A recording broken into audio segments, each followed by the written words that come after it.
di dalam kitab Kejadian. Ada satu kalimat yang membuat sejarah bergetar. Baiklah kita menjadikan manusia menurut gambar dan rupa kita. Satu kata, kita.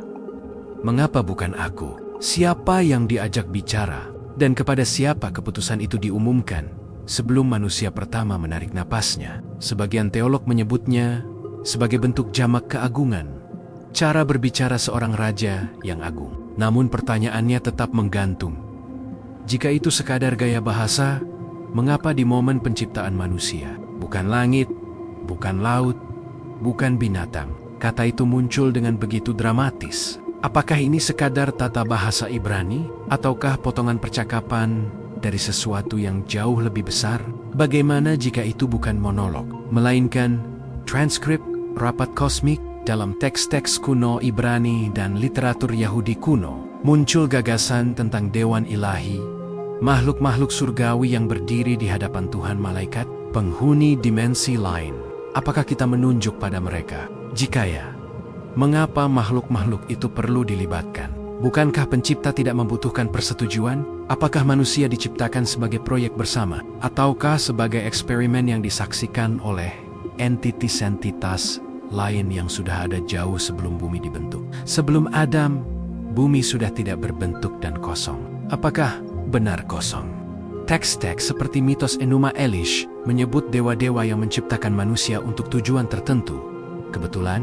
Ataukah ada ingatan kolektif tentang peradaban sebelum kita yang dihapus dari catatan resmi? Jika ada makhluk hidup sebelum manusia, siapa mereka? Mengapa tidak disebutkan secara eksplisit? Apakah mereka dihancurkan? Ataukah masih ada? Kalimat itu tidak hanya berkata menjadikan manusia. Ia berkata, menurut gambar dan rupa kita.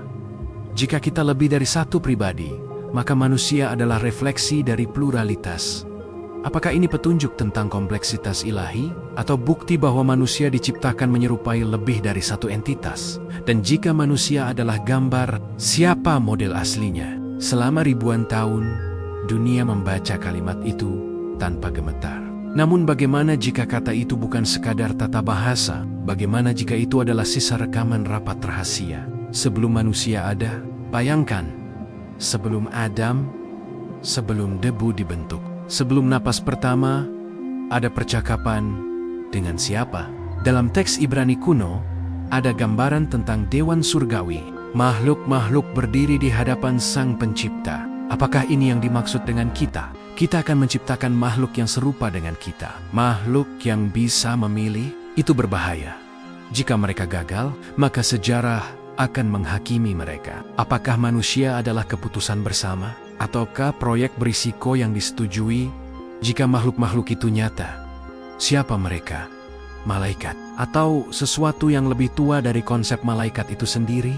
Kitab itu berkata bumi belum berbentuk dan kosong. Namun kosong bagi siapa? Peradaban kuno Mesopotamia berbicara tentang dua-dua yang menciptakan manusia sebagai pekerja. Apakah kisah itu kebetulan? Ataukah ingatan samar tentang sesuatu yang lebih tua dari sejarah? Bagaimana jika sebelum manusia ada makhluk lain yang menguasai bumi? Bagaimana jika penciptaan manusia bukan permulaan, melainkan penggantian? Sepanjang sejarah, tafsir resmi menyebut kata kita sebagai bentuk keagungan, penjelasan yang rapi, tenang, aman. Namun mengapa misteri ini tetap hidup? Mengapa manusia terus merasa seperti orang asing di dunia yang mereka huni?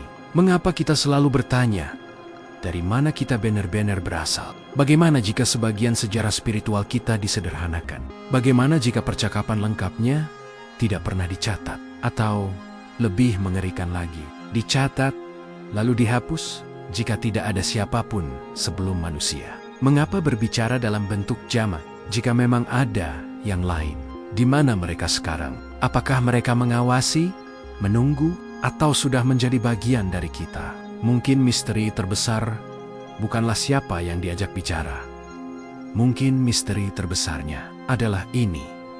Bagaimana jika manusia tidak pernah sendirian sejak awal?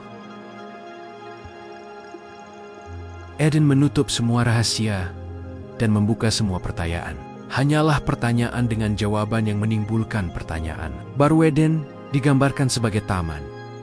Indah, subur, damai. Namun bagaimana jika itu bukan sekadar taman? Bagaimana jika itu zona terbatas? Ada sungai yang mengalir keluar. Ada larangan. Dari semua pohon boleh kau makan, kecuali satu. Mengapa satu pohon itu dilarang? Jika manusia diciptakan menurut gambar ilahi, mengapa akses terhadap pengetahuan justru dibatasi? Apakah Eden adalah tempat kebebasan atau fasilitas pengujian kesadaran? Namanya bukan pohon kejahatan, bukan pohon dosa, melainkan pohon pengetahuan tentang baik dan jahat. Pengetahuan, mengapa makhluk berakal harus dijauhkan dari pengetahuan? Apa yang akan berubah jika mereka tahu suara tak terlihat? Jika mereka makan, mereka akan menjadi seperti kita. Seperti kita. Kalimat itu muncul lagi. Apa arti seperti? Apakah manusia sengaja diciptakan dengan potensi yang belum diaktifkan? Bagaimana jika pohon itu bukan tanaman biasa, melainkan simbol akses terhadap kesadaran tingkat tinggi? Narasi resmi menyebutnya penipu, penggoda, sumber kejatuhan.